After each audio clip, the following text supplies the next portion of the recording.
Nizamabad, Adilabad, Medak, Karimnagar graduate స్థానానికి counting జరుగుతుంది. ముగ్గురు అభ్యర్థుల మధ్య హోరాహోరీగా నడుస్తుంది.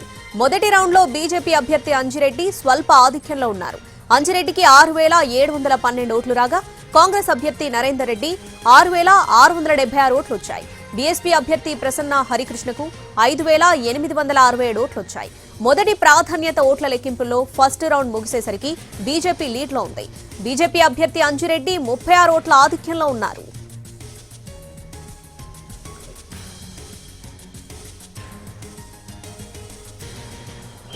నిజామాబాద్, ఆదిలాబాద్, మెదక్, కరీంనగర్ గ్రాడ్యుయేట్ స్థానానికి కౌంటింగ్ జరుగుతుంది. దీనికి సంబంధించి పూర్తి అప్డేట్స్ మా ప్రతినిధి భాస్కర్ ఫోన్ ఇన్ ద్వారా అందిస్తారు. భాస్కర్, ప్రస్తుతం ఎన్నో రౌండ్ కౌంటింగ్ జరుగుతుంది? ఎవరు ముందంజలో ఉన్నారు? ఇప్పటి వరకు డీటెయిల్స్ ఏంటి? శ్రావణి, నిజామాబాద్, ఆదిలాబాద్, కరీంనగర్, మెదక్ పట్టభద్రుల స్థానం ఏదైతే ఉందో దానికి సంబంధించిన గ్రాడ్యుయేట్ కౌంటింగ్ అనేది ఈ రోజు 11:30 ప్రారంభమైంది. అయితే మొదటి రౌండ్ ఫలితాలు వెలువడేసరికి దాదాపు 3 గంటలు కౌంటింగ్ అనేది జరిగింది.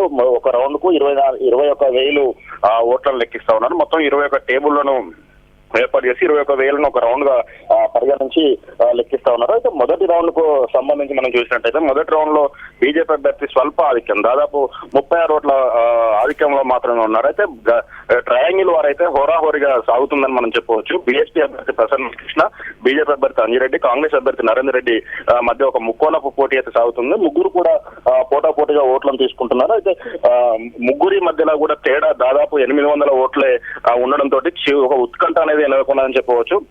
అంతకంటే ముందుగా చూసినట్టయితే దాదాపు 27 గంటల పాటు సాగిన ఓటర్లు ఏదైతే ఓట్లు ఉన్నాయో ఆ ఓట్ల వ్యాలిడ్, ఇన్వాలిడ్ ప్రక్రియ అనేది దాదాపు 27 గంటలు సాగింది.